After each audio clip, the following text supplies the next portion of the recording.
एत बुकिंग जे customer phone करके कहते भाई 100 टका एक्सट्रा देवी 150 टका एक्सट्रा देवी जल्दी आसतु बुकिंग कस्टमर लोकेशन गली भीतर कस्टमर मना कर गली भीतर आसे कहते भाई सही मेन रोड छिड़ा आम आसबू।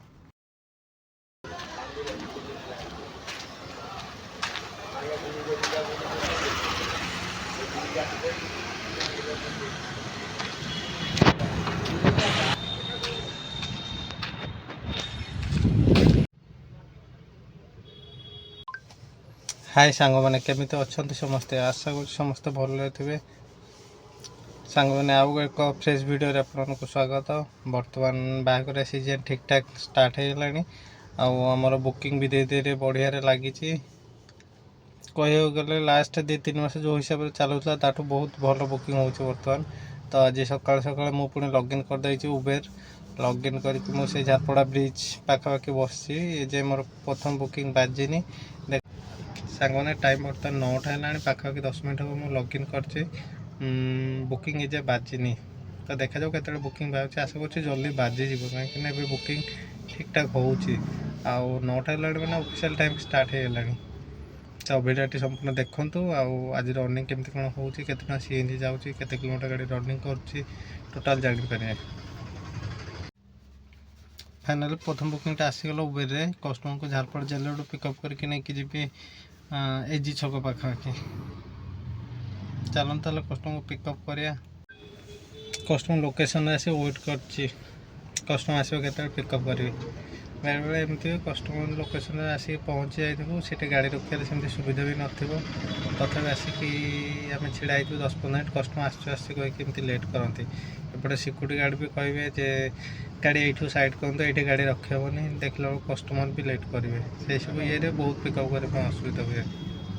1 hour later सांग कालिका तुलन आज एत बुकिंग ना काली जहाँ होता ठीक ठाक बुकिंग होता आज तो ऑफिस टाइम प्राय गला 10टा ऊपर है मैंने प्राय ऑफिस टाइम सरला 2टा बुकिंग मात्र है ऑफिस टाइम रे देखा जाऊ कैब लाइन कही हेनी केत कौन बुकिंग ना बसते अधा घंटा 2 घंटा एमती बसई के सडन 2-4टा बुकिंग एमती देदेव आप देखला बेलू सेम पैसा हो जाए। तो देखी जा वेट करके कौन हो सांग मैंने टाइम पाखापाखि 1:30 हो गला मो टोटाल अर्निंग होती 935 टका माने प्राय 11:30-12टा जाए मैंने से 2टा बुकिंग करके बसती लगातार 2-3टा बाजिला माने ये 2-3 दिन एमती हो बसई दूसरी तो पूरा बसई दूसरी आते दूसरी पुणी लगातार 2-3टा बुकिंग दे दूसरी 2-3टा-4टा एमती लगातार दे दूसरी।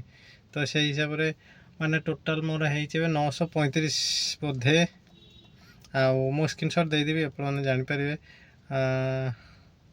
सीएनजी पकेबी सीएनजी पकई जी खाए को खाई सारिकी घरे कम अच्छी 3टा-4टा हो बोधे लॉगिन करने को तापर देखिया संजा को जेहेतु बाहागर से संजा को बोधे भल बुकिंग हो पारे। 2टा कार अच्छे आगे 2टा सरला मो पाली आसो सीएनजी पकई सारे पर जी घरे खाए को खाई सारी बोधे लॉगिन करे को 4टा-4:30 हो देखे जहाँ भी संजा को लॉगिन करी जदि बुकिंग ठीक ठाक बाजिला तो रही ना पलैबी जल्दी।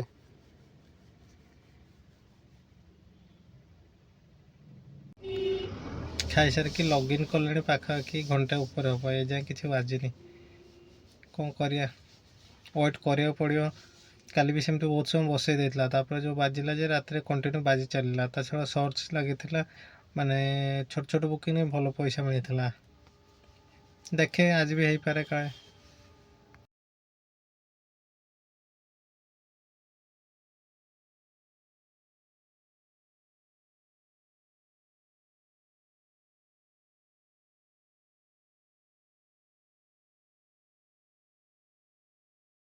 the next day सब मैंने काली जो 3:30 लॉगिन कली खाई सारापर बसिली बसिली पूरा 2 घंटा पाखापाखि बसिली आउ बुकिंग टोटाल बाजिलानी तापर से आपण 6टा हम से बुकिंग बाजिया स्टार्ट है कंटिन्यू बाजी चलला एक रास्ता एत जाम तापर मैंने गोटे कस्टमर को पिकअप करू करू आ गोटे बुकिंग आडभांसली आसिक बाजिला माने एत बुकिंग बहुत दिन पर काली रात जो भाया बुकिंग बाजी मैंने बहुत कह लास्ट 6-7 मास भर एमती बुकिंग कभी बाजी नाला आ माने एत बुकिंग जो वीडियो करिया टाइम भी पाइलिनी।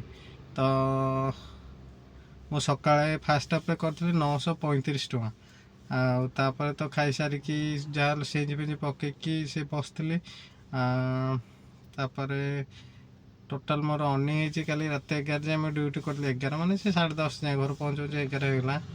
ଡ୍ୟୁଟି କଲି, ଟୋଟାଲ୍ ଅର୍ଣ୍ଣିଂ ହେଇଛି 2530 ଟଙ୍କା ନା 35 ଟଙ୍କା। ମୁଁ ସ୍କ୍ରିନଶଟ୍ ଦେଇଦେବି, ଆପଣମାନେ ଦେଖିଲେ ଜାଣିପାରିବେ। ତ ବର୍ତ୍ତମାନ ଟିକେ ହାଲତ ସୁଧୁରିଛି, ଦେଖାଯାଉ ଏମିତି କେତେ ଦିନ ଚାଲିଛି। ବାହାଘର ସିଏ ନର୍ମାଲି ବୁକିଂ ହୁଏ ଯେ, ହେଲେ ବାହାଘର ଷ୍ଟାର୍ଟ ହେଲାଣି ଆପଣଙ୍କର ପାଖାପାଖି ଆହୁରି 10-15 ଦିନ ହେବ ବୋଧେ, 10 ଦିନ ତ ହେଇଯିବ, ବାହାଘର ସିଜନ୍ ଆସିଲାଣି। ତ ବୁକିଂ ଏତେ ନଥିଲା, ତ କାଲିଠୁ ମାନେ ଗ୍ରୀନ୍ ସିଗ୍ନାଲ୍ ମିଳିଲା ଭଳିଆ ଲାଗୁଛି। ଦେଖାଯାଉ, ଆଉ ଆହୁରି ଡେଟ୍ ଅଛି, କେତେ କ'ଣ ବୁକିଂ ହେଉଛି। ଏତେ ବୁକିଂ ଯେ କଷ୍ଟମର ଗାଡ଼ି, ଯେହେତୁ ଗାଡ଼ି ମିଳୁନି, କଷ୍ଟମର ମାନେ 100 ଟଙ୍କା 150 ଟଙ୍କା ତାଙ୍କ ଆଡ଼ୁ ଫୋନ୍ କରି କହୁଛନ୍ତି ଭାଇ ଆସିଯାଆନ୍ତୁ, 100 ଟଙ୍କା ଏକ୍ସଟ୍ରା ନେବେ କି 150 ଟଙ୍କା ଏକ୍ସଟ୍ରା ନେବେ, ଆଉ କି ଦୟାକରି ଆମ ବୁକିଂଟାକୁ କ୍ୟାନସଲ୍ କରନ୍ତୁନି। ଆଉ ଯଦି ଟିକେ ଗଳି ଭିତରେ ପିକଅପ୍ ଲୋକେସନ୍ ହେଉଛି, କଷ୍ଟମର କହୁଛି ଗଳି ଭିତରେ ପଶିବା ଦରକାର ନାହିଁ, ଆପଣ ସେଇଠି ଛିଡ଼ା ହୁଅନ୍ତୁ, ଆମେ ଆସି ପହଞ୍ଚିବୁ। ସାଙ୍ଗମାନେ, ଆଶା କରୁଛି ଭିଡ଼ିଓଟି ଆପଣଙ୍କୁ ଭଲ ଲାଗିଥିବ।